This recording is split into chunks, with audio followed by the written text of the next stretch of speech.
Professor Schultz, welcome back to the show again. Thank you. I know that this time of visiting Vietnam, you have done some work in Hà Tĩnh, considering some environment issue about the contaminated water and poisonous water. So when you talk to the fishermen, to the fish growers, and also to the authorities there, what have you got from them up until now? That's been a rewarding part of this visit, and I actually visited that northern coastal region in May as well, May of last year.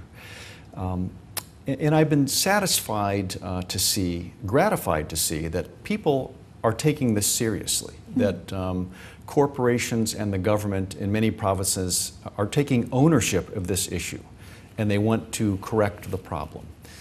They're trying to take care of people who are involved in professions that involve the water off the coast, the water of the East Sea off the coast there.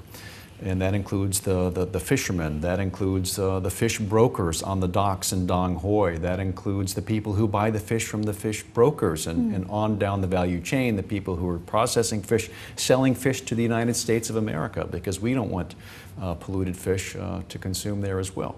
There are issues about taking care of people who run hotels on the beaches there and tourists. So similarly to the issue in the Delta, it's a complicated process. It's a process that takes time to regain the confidence of all the people that I listed and more.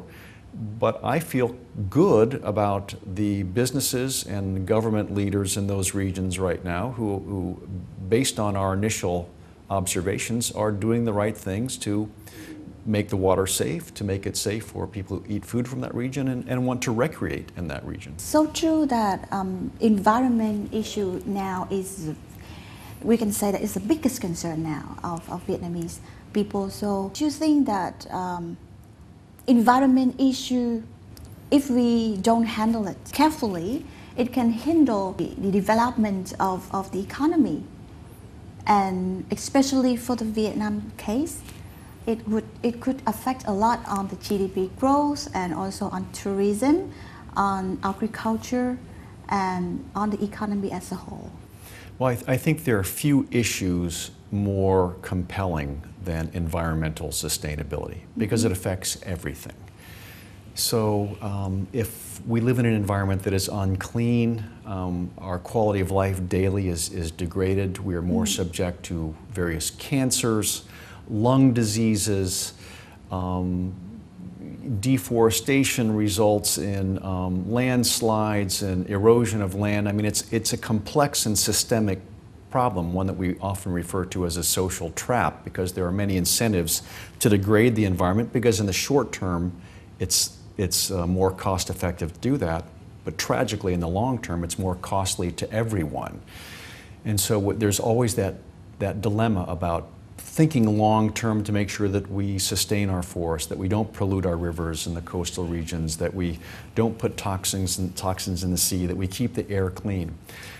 Because we rarely factor in the downstream or upwind costs of air pollution, water pollution, deforestation, when in fact those are very, very costly and potentially are even an existential threat to our entire species around the world. So we need to be responsible, our companies need to be responsible, and to do a better job managing that. Now let me say, as I typically tell this to government leaders and corporate leaders, I see their eyes begin to glass over because they can only think about the short-term costs.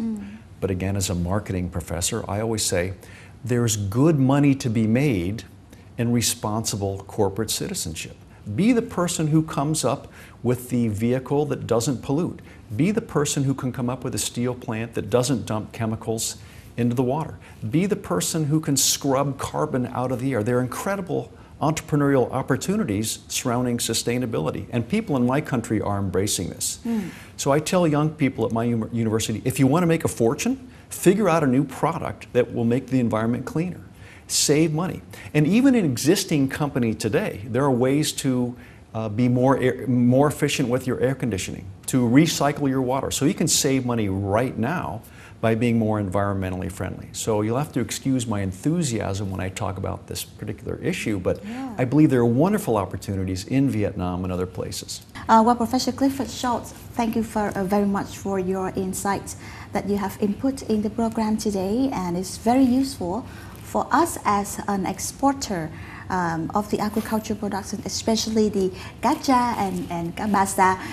Thanks again, and I would love to take this opportunity to wish you a lot of best health and a lot of success in the future. Thank you. My pleasure to be here.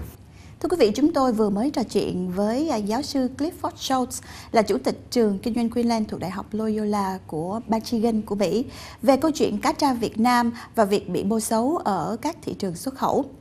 Qua trao đổi vừa rồi thì chúng ta cũng đã có được những giải pháp dành cho công tác tiếp thị về hình ảnh cũng như sản phẩm của các sản phẩm thủy sản và nông sản của Việt Nam, và đặc biệt là sản phẩm cá tra. Và tôi Trinh xin chào tạm biệt quý vị, hẹn gặp lại quý vị vào các chương trình tiếp theo.